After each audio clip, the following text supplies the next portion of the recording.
you. This is about you. There's no wrong answers. And then also, it's somewhat anonymized. So I write them all down like an anthropology thing. So I might not even use a video, but your wisdom and your answers will go into, like I'm going to do over 100 of these. Wow. And you'll go into like the record of this is one person's take on life. That's a pile of work. Going to go in a book or a blog or a video? Eventually. Right now we're just creating, and then later on we edit it down to like, what should we make this into, right? Uh-huh. But usually we have good combos. All right. I'm going to try to multitask and do my coffee. Don't let me distract you. Do your thing when you have time or attention for me. I just want to get it rolling here. Exactly, because it's already hot. The first one is a name, just your first name, and then your age and your birth month. My given name is John. Tribe of John, we baptize Jesus. How else can we be of service? My given last name is Golder, but I've been using Jon for my first name for 20 years to honor my grandpa Torstensen, who's Swedish, was Swedish. He died when I was 12, wonderful man. And so Jon is ancient Norse for John. And then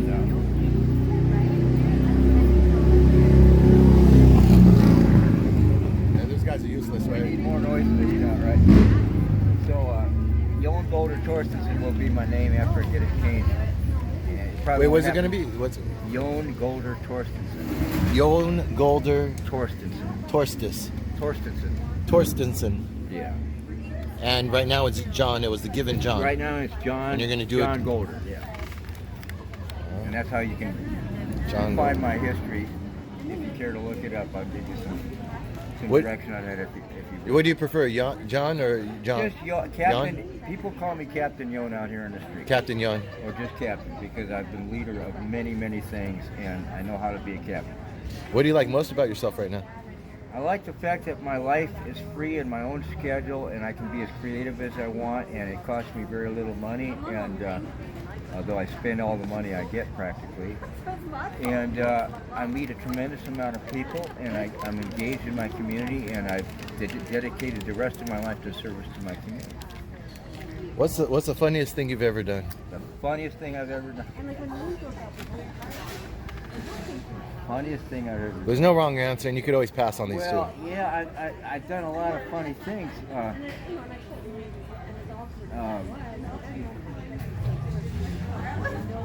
Boy, oh boy. You know, let me catch you on that one later on, because it'll come to me. I got you. Yeah, you got to let him meditate. That's some pretty meditate. outrageous stuff. How do you like to spend your time? Being up in nature, building this community service facility that I'm building with no permission, open and notorious possession of 2 acres in the Pogonip, and building a facility the city will never get around to building, and why is a big answer that you don't have time for. But basically, administrative incompetence. I was the city's first energy inspector and worked in the planning department for 6 years, and I blew the whistle on the planning director when he made an incompetent recommendation to a woman who couldn't tell a door from a window on a set of plans. And she was going to get promoted in-house to a $125,000 position, and I blew the whistle on her. And that my city Here in Santa Cruz? Yeah, my city career went downhill from there. So I could look that story up under what, John? I'll give you the lawsuit that I took against the city, and got $70,000 for what they did. What year? What year was that? I could probably find it by the year. 1988 approximately. And my lawyer was Dana Scruggs. You can look it up. Look it up. Yeah, with that I should be able to find it. I got a buddy. He's a public defender now. Buddy from the military. I was in the army a little bit. So he's been here. Here or somewhere else? Here. He grew up here. I got some friends who were born and raised here. What's his name? Public defender. Rory Bartle. Do you know? I don't know him, but I know Larry Bigham very well. He works in Bigham. He works in that firm, yeah. Yeah, Bigham is an old buddy of mine. I'll show you after I turn this off. I have the business card. When I do this, if people give me grief, I'm like, here, talk to my lawyer. I've been doing law for 30 years. Okay. I decided way back I was not going to take another ticket without fighting it, and I said I'll make mistakes, but I'll learn and I'll know my rights. And now I'm a formidable force in the courtroom. Exactly. You just need to learn a little bit. I've won more than 80% of my cases. I beat this city twice. I beat the city of Tucson once. Tremendous victory. It sounds like you're on your way to securing that land. I wish you the best. We won't talk too much more. We don't want to give them too much information about what you're doing. Oh, no, But- they know. Oh, okay. They know. The only ranger knows where I am says I'm part of the solution, not part of the problem.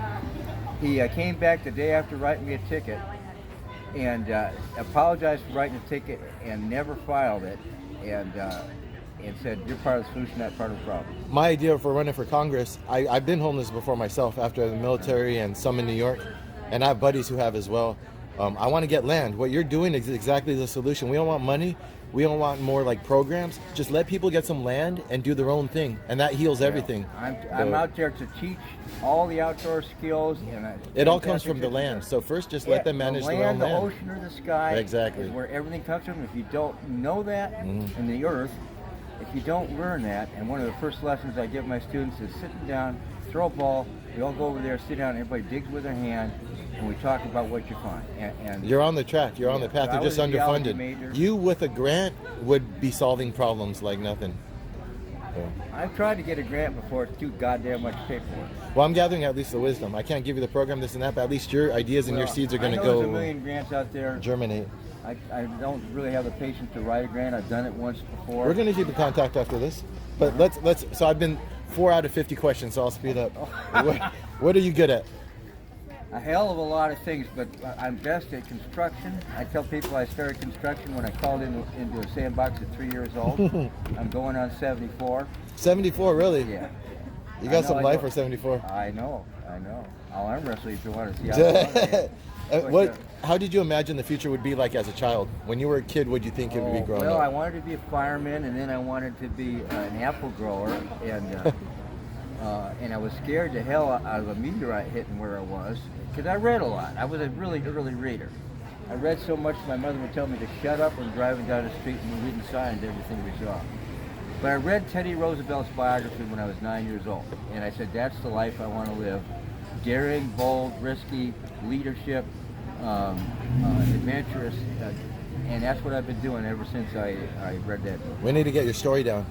I have a publishing company. After this, like maybe we'll talk. The name, I'm going to write 2 books, one about Yeah. Santa Cruz and one about my life, and the one about my life is going to be called To Tell a Good Story. Did you grow up in Santa Cruz? I grew How long have you been here? When did you come? birth to 9, Chicago. Moved Okay. to Arizona when I was 9 years old. Elementary school and high school, raised on a ranch outside of Tucson, and left there as soon as I got out of high school, and went to California and traveled all over with different jobs all over the country, mostly surveying and all kinds of great stuff, and came back to settle in California in 1978. Here in Santa Cruz? Yeah, I first saw this city in the Summer of Love in 1967. I was the first guy to start a head shop in Tucson, Arizona. I was against the war. I refused to sign. You don't want to smoke a joint?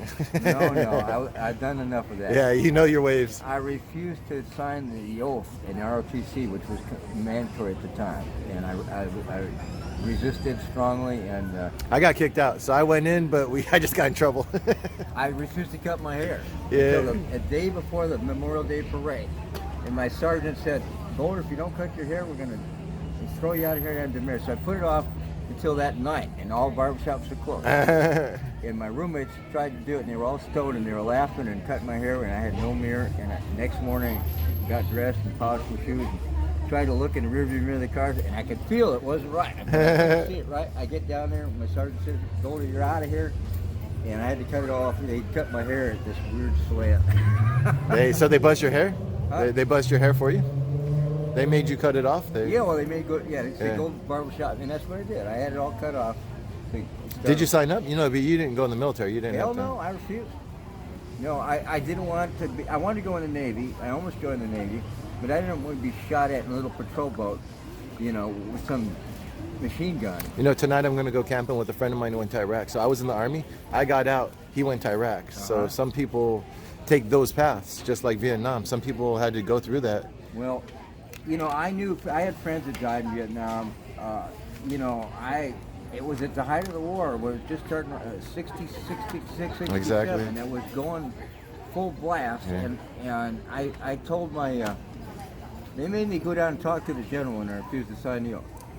And I said, I don't think a country halfway around the world like Vietnam is a threat to the United States of America. And he said, Muhammad Ali said the same thing. A lot of people were saying the same thing. He said, are you one of them conscientious objectors?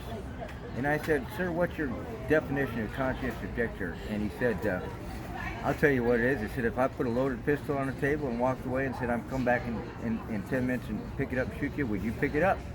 I declined to answer the question, and what I should have said is, let's give it a shot. That is actually Emerson's answer. When he talked about pacifism, Ralph Waldo Emerson preached pacifism. He gave a big lecture, it's called On War, and people try to quote it about like how we need war for civilization, but he makes, back then you make your opponent's argument better than they can make it to refute it. So he says, yeah, you can say war is how civilizations intermix with each other and they cross-pollinate, and Alexander the Great spread all this civilization Have you ever around. read Mark Twain's The War Prayer? Which Yeah, was exactly. not published until after he was dead. Yeah, exactly. And it's an incredibly stirring argument from the devil's point of view to pray for war. Exactly. For the destruction The of war. wisest intellectuals, artists among us, the people of greatest character, were always opposed to war. Einstein. We edited them out of history. But I study war. I study military history intensely because you know what war does? It brings out the best and the worst in humanity. And once you learn that, you got an education. You got and talk to people who have been in war, which is difficult to do. But yeah, it brings out the very best of us and the very worst of us. And when you know that, you know humanity, and you know how to deal with humanity. It doesn't help humanity to ignore a major part of it, and war is a major part of humanity. Absolutely not. Any more than if you could have a badly broken leg and ignore it, you can't. But you know what? But what I'm interested in is the science of healing that leg and avoiding the breaks in the future. There is a science of peace, but you have to practice it. And I think technology. What you're doing, I think, Yeah. going back to the land and bringing people back to natural rhythms. I'm rolling my operation back to 19th century technology. We don't use machines up there. I've got full. Slow down the connection so we can actually see what's going on. I've got full speed internet if I want it. Right. I've got off-grid photovoltaics if I want it. All right, we're not gonna get distracted. I'm gonna do things by hand up there. breeze through these because I'm enjoying our conversation, but then I'll never. Yeah, you're not. What's it? But this is good because I'm getting your story too, and you got some good ideas out of me. Who are your best friends, and why are they your best friends? My best friend. We found out we want a book out of you. Is what we found out. Wow. Well, you know. You can pass on these two if it's The last person you hung out with. I walked away from a men's group when my best friend betrayed me and cost me $15,000, and got up in the men's group and said, I don't care. And I scared the hell out of the entire men's group when I said, you want to play the I don't care game? I walked around and everybody's sitting there, and I said, I don't care, as loud as I could. I said, how does it feel to hear that? I don't care from your best friend. And I grew up with this guy. So, and I had another men's group. I've been 25 years in men's group. It's important though to Learned be a around. tremendous amount about men, and studied it and read about it and worked with them, and basically outgrew men's group when the men's group I was teaching leadership, the legacy group, grew out of the weekend and Sterling's weekends, if you know anything about it. But they abandoned me when my landlord turned and stabbed me and attacked me twice. And I was living, you know, and they all abandoned me except one guy. And I said, I'm done with you guys. I'm done with you guys. I would be in your men's group. You know, they had lined up one time in a meeting, and I said, everybody that supports you and will support you in the future, line up. And I had a long line of guys I didn't even expect it. And then these guys turned on me. Oh, really? Big time, and just took his side of the story, which was a pile of lies. He attacked me, and I knocked him on his ass in 2 seconds both times. He came back in a wheelchair with a brace on his arm. He stabbed me the first time, and he was threatened to cut the phone wire with a pair of scissors with a deadly weapon the second time. I knocked him on his ass in 2 seconds. Well, let's dig out of the negativity. What do your parents do all day if they're still around? Or tell me a little bit about your parents. What would they do all day if they're still around? Well, my mother was very social, played tennis in a retired community, and just, you know, leading a nice retired life. Her husband had died at 72 from prostate cancer, but she had a lot of friends, very social woman, knew how to heal herself. and but very concerned about us kids. Always asking Johnny, how are you doing? Or Johnny, get a dental appointment. Or Johnny, you know, don't do this, don't do that. And be careful. And she was always concerned and wanted us to be healthy and happy. What's an important rule for life? Know thyself. Yeah. Know thy surroundings. Listen before you speak.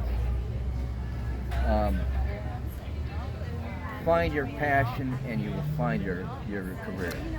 Those are some of the best things I can say. And you show the passion, yeah. Travel far and wide away from helping. You'll get your act together.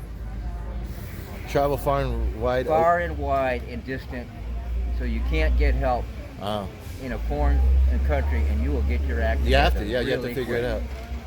What can you teach me? Well, I can teach you a little bit about the vision from '74.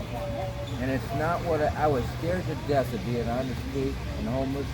Now I wouldn't, I could live anywhere because my main skill is backdressing a trail. So it looks like nobody was there. And my career was being able to pass a solar design so I know I can find shelter anywhere in the world. Yeah. If you put me on that Naked and Unafraid or any of those survival shows in 2 days, I would have water, shelter, fire, and food. You would have loved our campground this morning. We just left on the beach. We found a little spot on the beach over here in Aptos, and we woke up to the waves. It was beautiful. If you can do that, you've always got shelter. Exactly, if you could find them. Exactly. That's fundamental. Being up here, you could live outside pretty good. I'm living outside out here. I got a wonderful camp. Why do kids go to school? That's a damn good this. question because they're told to. We'll just stop right there. That's perfect. Why do countries go to war? Because they disagree on each other's strength. They disagree on each other's relative strength and power. Ah, so you think it's a misperception. We Well, wouldn't go to war if we absolutely. understood the balance of power. Absolutely. Okay. I'm sure you've I like read that. The I Art haven't of got War that by yet. Yeah. The Art of War. And stuff So like basically, idiots go to war. Why do people get in a fight? Because they disagree on each other's strength and power. You put it in. You phrase it in a really good way. What makes you angry? People who have no grace, skill, or understanding or compassion, and want to push other people around, and that just lights my fuse. What's the worst thing that can happen to you? The worst thing that can happen to you?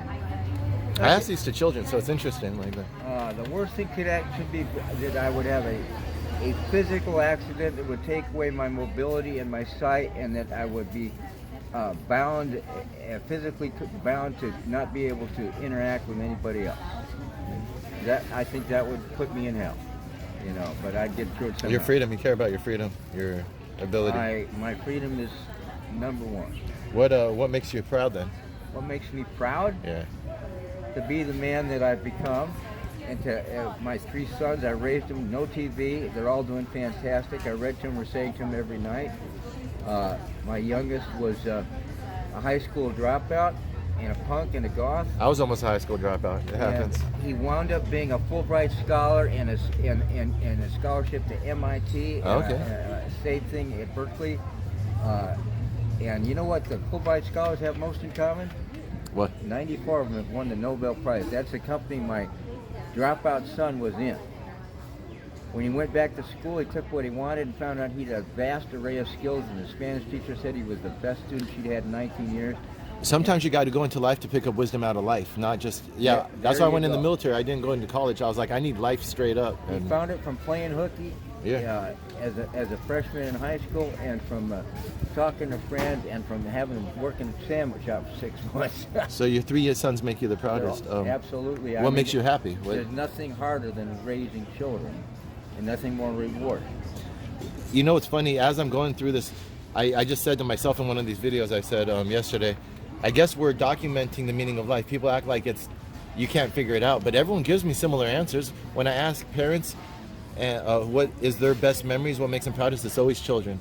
It's always family, which lets me know that's probably the most important thing you could do, because I don't have a family yet. I don't have kids yet. My first wife was brave enough to all 3 of my boys at home, and they all turned out great. Yeah, but she turned into a lesbian, and it surprised me with the news, which I felt was a betrayal of the wedding vows, and she thought it was an amorous adventure, and she got a lesson from a gal who took her for thousands of dollars. But the fact that our family was broken up and we still made it through, co-parent And the kids, yeah, exactly. and successfully managed to raise the kids. What did they think about your lifestyle now? Well, they're trying to get me in one of these SROs downtown, and I'm on the list. I'm going to get a room at Jesse Street Housing, which is not downtown. But I told them I'd rather die in the freezing rain. Yeah. That's how much I value my freedom out there and living out there. You can have a little bit of both.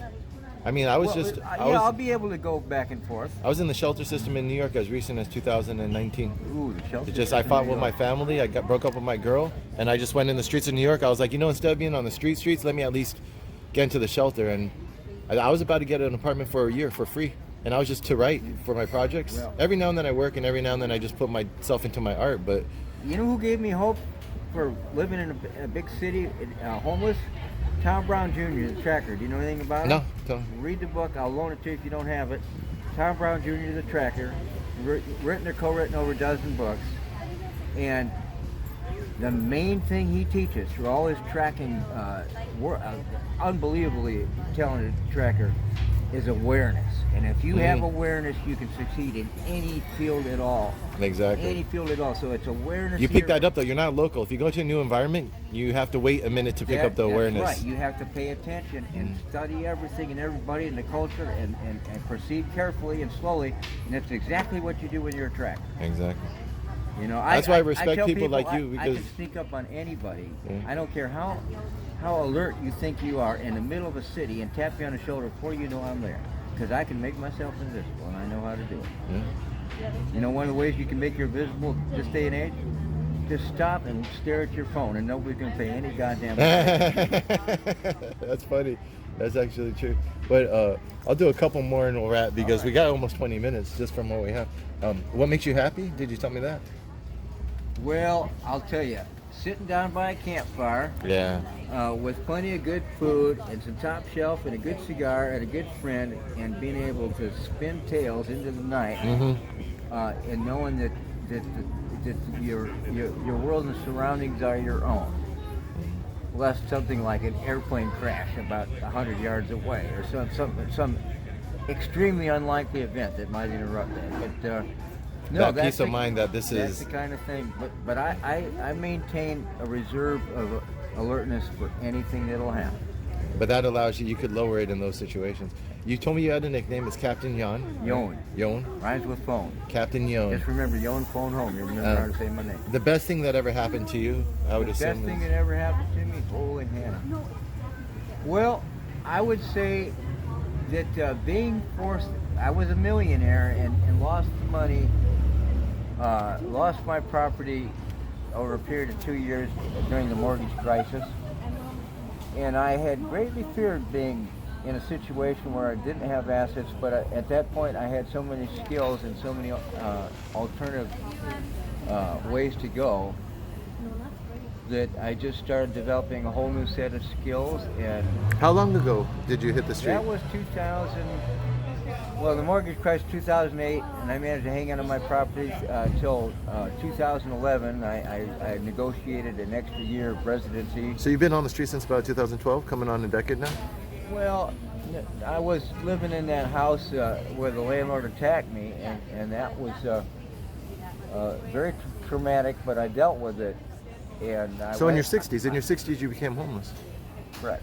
I was... and now you've been surviving? 2012, basically, I was on the street with no car, just my dog. And some of this anger you had about the hot water, it deserves to be put towards the society. My parents lost their house to the bank.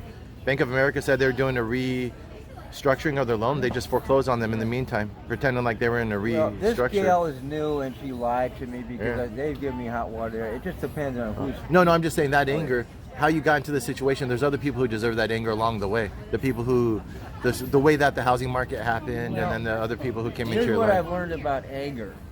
It's a useful tool in certain situations. Yeah. I can turn it off and on, put it on my face out here in the street if I have to deal with something. Well, that's why I approached you, because I said you seemed rational. I knew you were using it as a tool. Yeah. I knew that it seems like this person's in control of their expression. Yeah, I stay in control. I let that control slip away into my wild man. Exactly. If I need it. Yeah. And my wild man will scare off damn near anybody, and if they're too stupid or inattentive to catch that, then it's time to swing. Yeah. You know, but I never swing first. If nobody swings at me, I don't have to swing back. But Well, I respect a lot of how you live. I recognize a lot of if traits it's- that I I picked know how up. to disarm. If it's a high caliber gun from short distance, I'll be your meat. You know, what do you want, right? Anything else can be replaced, but your body and your heart and your life can't Well, be replaced. let me ask you this one. How do you know when you're right? I'm curious to your answer to this. This one and then one more. When at least 5 people have said you did the right thing. I haven't gotten that. That's a simple, get 5 affirmations and you're good. Midge Group said if 5 guys tell you you're wrong, it's time to start listening. I like that too. I like that. And then do you have a question you want to ask me? Flip it so that way I'm vulnerable. Anything you want. Yeah. What do you do and love to do that you don't get paid to do? Have sex. Huh? Have sex. I don't have a family yet, so right now I'm still in the testing phase, but Excellent. yeah. I mean, because I would say this, but I really think there's money at the end of this because I've had businesses and I feel like the way I'm able to get these interviews, like people are receptive, so now I just have to, and again, I appreciate our time together. There's little wisdom in here. We'll let this guy. So just, you go and you edit it and you get those little points that make you feel like some sincerity. You string up a bunch of different people to show people it's not just because that person or this person. There's a commonality in how we can connect with each other. And I really think that's going to help the world if I could package that into some sort of narrative. And let me tell you something that's real important right now. 85 to 90% of communication from the standpoint of the way you express how you're listening and what you think about it is nonverbal. Anybody in communication will tell you that. 100%, yeah. And now with these Zoom meetings, you don't get that. That's true. Yeah. And that means our government and our authorities are carrying on meetings that we don't get to be there, and we unless we have the technology to do this split screen. You're not really engaged in the kind of communication level that you want to be engaged in because you want to know how they're receiving what you say. Mm-hmm. And that's really important. I've tried to, at a meeting, say, if you want more information or whatnot, raise a finger. And I've had chairmen try to tell me, you can't do that. If you read the prologue to the Brown Act, the Open Government Act, it says the people have the right to know what their Is the Brown Act the federal thing or California? No, it's California Open Government Act. What year was it? 1965. Okay, yeah, I'll look it up. This is my education to be a congressman. I'd rather talk to people like you and people who've been in the trenches at the civil level. I have been in the trenches because I got my buddies who years. I have a buddy who went through Harvard. I have buddies who are going the traditional route, and I don't think they're going to change anything. I think I see them being sucked right into the Democrat Republican Party. They just get sucked into the career paths. What engages people is face-to-face personal. Exactly. That's why Reagan did so well. Yeah. That's why Teddy Roosevelt did so well. Why Lincoln did so well. Well, give me some advice on so I think this is it. Engaging people face to face. You humanize your principles through stories. There we go. And so the question I ask, and I was asked this question about 2 years ago. And the question is, why did the Creator create mankind? And a lot of good answers, right? And the answer I was given, that I think is a great answer, is to tell a good story. Now, I want you to imagine a deity with eternity in the future, and no story to tell and no one to tell it to. That's boredom beyond anything I can conceive. Now, what lasts longer than a good story? You tell me, what lasts longer than a good story? There's only one answer to that, and it starts with an E. Eternity. We need to beat the hell out of these fireflies. The fireflies. The monkeys are going to beat the hell out of the They firefly. land on the monkey's nose. One firefly lands on the monkey's nose, and another monkey hits the firefly and knocks the monkey and hunts it. So that's the way the whole night goes.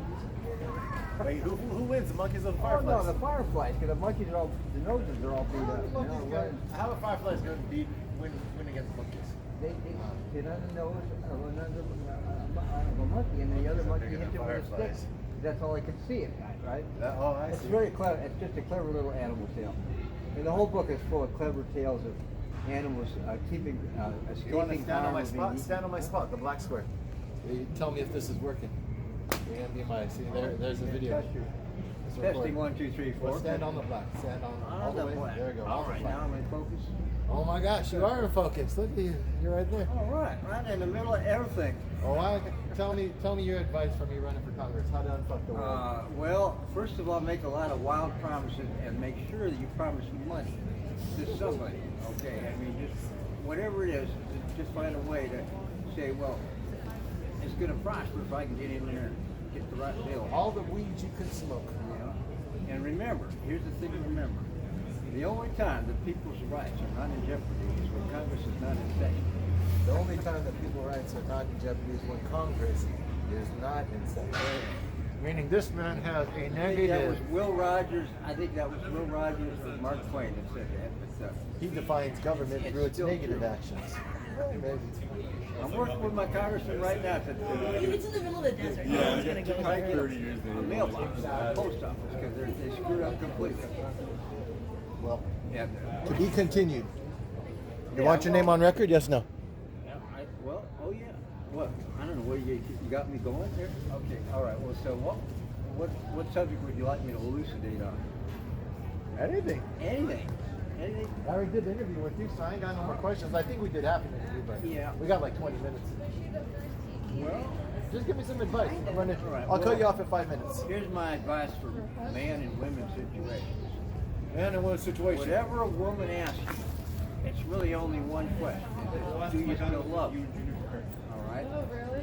And if you're a man and you get in trouble with your lady and she says, what were you thinking? The way to get out of that one is to say, I wasn't thinking, honey. I wasn't thinking. That gets you off every time because they expect that out of a man, okay?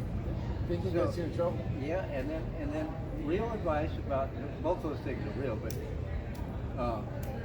the thing to do before you make a relationship permanent, try to make it permanent or long lasting, is you find out what that woman's relationship was with her father.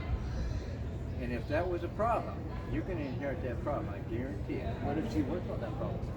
Well, you just have to take it the way it goes, but pay close attention and don't be too obvious about asking that question. Women are really good at finding out about guys asking not obvious questions. They kind of beat around the bush and the information filter, they filter it and they figure out how you work, right? Guys, How are you doing in the love life? am I doing it tonight? I'm doing fine. You know, in the love life, if you have a good. Oh, my love life, I love my own life and the way things are going. I've graduated from that needed a woman type of thing. And yeah, if one comes along with the right attitude, that's fine with me. A middle-aged woman that's already had her children. You graduated from the need of a woman. That's right. I got so many good things going I on in didn't my realize life. it was school. That's, well, the whole thing about erotic pleasure is it's a momentary deal. You can drag it out, but it's a momentary deal. Well, do you believe, And the rest of your life has to function, huh? Do you believe in platonic love, the other parts of love that aren't erotic? Oh yeah. In fact, well, see, the Greeks had different words for it. Now we try to use the same word, and it doesn't stretch that well. Yeah, that is true. That might be the There's, problem. Agape love, and there's erotic love, and there's brotherly love. I think that's agape love. You said Well, agape platonic. is selfless, but yeah, brothers is nothing. Yeah. So what we need to do is we need different words. Love. We're gonna end there. The word love has been beaten around. We need way different too words in politics and love, and we need patience and peace. But I think we do need companionship, though. Don't try to go it Hard. Oh, alone. absolutely. A good companion. I mean, why do you think men have dogs? So, okay, we'll stop it there. Okay, and I have to talk towards that microphone. Marker's right over here. Yeah, Okay, so- exactly. Chaz. Chaz. Chaz, right here. All right, this is Captain Yonan Chaz, and I'm going to demonstrate to Chaz this 1,000-year-old Viking handshake. The way the tribes would do it, so that both groups knew what was happening between the leaders. 1,000-year-old Viking handshake form of communication. So, we're standing facing each other. We're standing as tall and proud as we can stand. There's no smiles involved. You're looking strong. You're looking rugged. You're standing absolutely just making yourself as straight and big as you can. Okay? And then I reach over and I grab Chaz's bicep. And he grabs my bicep. Okay? And we reach across with the other knee. he grabs my bicep, and got my bicep. This is done so nobody can reach a weapon. There's no way you can reach a weapon, and you can feel each other's strength. You can feel each other when somebody's going to go for a weapon or something. You know it right away. So we're right next to each other. So we're looking at each other in the eye. No smiles involved.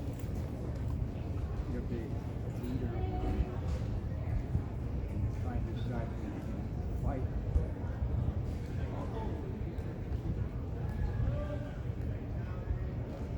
Decide to work together. You stand very tall. Keep your back as straight as you can.